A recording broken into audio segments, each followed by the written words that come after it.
Okay, today's story is Smith's Tale.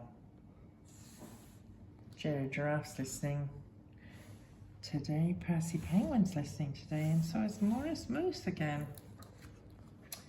This is Smith's Tale. Let's see who Smith is. One day, not very long ago, there lived a large brown cat whose name was Smith. It's got an S for Smith there.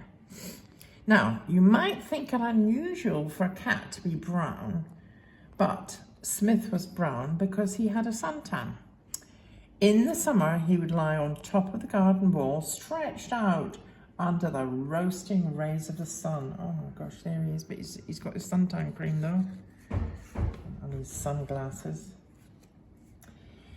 In the winter, Smith would lie in front of the fire. He would creep as close as he could without scorching his fur, and there he would gently toast himself.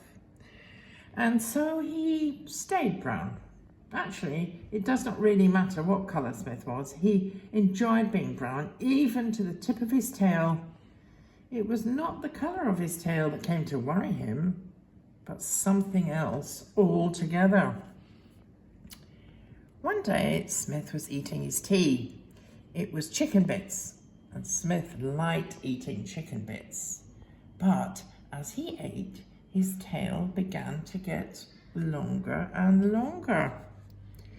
Now, Smith did not notice it at first. It was not that sort of thing a cat would really notice. For a start, no sensible cat, and Smith was very sensible, would expect his tail to start growing. And then, of course, Smith hardly ever saw his tail because no matter which way he turned, his tail was always behind him.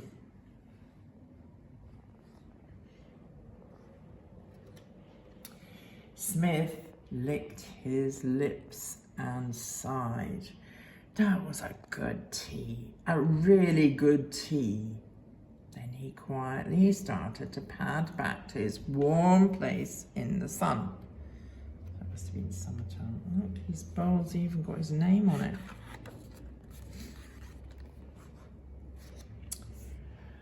At least that is what he wanted to do. But suddenly there was a terrific jerk and a dreadful clatter as two kitchen chairs toppled over and crashed to the floor. He's got his paws in his ears. Smith's eyes almost popped out of his head. His hair stood on end, and he tried to dash for safety. Look, even his whiskers have wilted. Dear. Again, there was a great yank on his tail, and the poor cat came to a dead stop. He slowly turned round with a puzzled expression on his face. Behind him, he saw two upturned chairs, and wrapped around their legs was a long brown furry thing that looked like his tail. Smith jumped. His tail? It could not be. He knew his tail was exactly 47 centimetres long. But this furry thing, well, it must have been at least 2 meters. There was only one thing to do. Smith made a careful search until he found the end of the tail, still creeping off, getting longer and longer. My goodness. Then he slowly began to trace it back to its beginning. He unwound it from the chair legs and gathered it up as he went, coiling it over one paw. At last he came to the other end, and at the other end was Smith. Smith himself. There was no doubt about it. It was his tail. My goodness, looks like a big long snake, doesn't it? Smith sat down to think things over. First of all, he asked himself why. Why should he have a growing tail? He shook his head. He did not know. Then he asked himself when. When would it stop? He shook his head. He did not know. Then he asked himself what. What was he going to do? He shook his head. did not know. He was completely confused. Well, having had 3 rather perplexing thoughts in rather a short time, Smith was so tired that he could not stand up any more, and so he just curled up and went to sleep. He had a bit of a nightmare in which his own tail was wrapped tightly around his neck and it was strangling him, and he hurriedly woke up and found that it was true. Oh dear, poor Smith. His tail's around his neck. It was very wearing looking after an ever-lengthening tail. He felt quite weak, so he rolled it up and went off to his perch on the wall to get brown again in the sun. It would not do to have an extra long tail and lose his suntan. He piled his tail up on the wall, tried to get to sleep. Somebody else has seen his tail. Unfortunately, his tail kept falling off the wall. The first time, the tail unrolled, pulling Smith right off the wall, and he landed thud on his back. Dear. The second time, it fell off and hung quite loose, right down to the ground. And ants kept trying to climb up, and that tickled. It tickled like mad, and Smith laughed so hard that he fell off the wall and landed splot on his back. See the little ants climbing up his tail? Smith was decidedly fed up. He looked at his tail.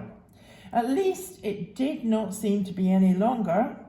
Smith measured it really carefully. He's got his tape measure out. 3 meters, 74 centimeters. That's what it measured. It had stopped growing at last. Whew. But Smith had never before heard of a cat with a tail 3 meters and 74 centimeters long, and he was terribly ashamed. What would the other cats think? Oh dear, he'd have to try and hide it. So, Smith found an old cardboard box. He piled up his tail inside it, letting just a little dangle out under the lid. Then he tied up the box with red string. He put in a loop so that he could carry it easily. Nowadays, he goes out and he gets out an extra bit of tail and wraps it around his neck to keep him warm. That's when it's snowing. Smith has found other uses for his tail too. He can trip dogs up. In the hot summer, he likes to dangle from a tree, idly swinging in the gentle breeze. There he is, dangling on his tail. But away from the garden, Smith still carries his tail in the old box, tied up with red string. If you stop and ask him what he has in the box, he will sigh heavily and say, "Well, it's a long tail."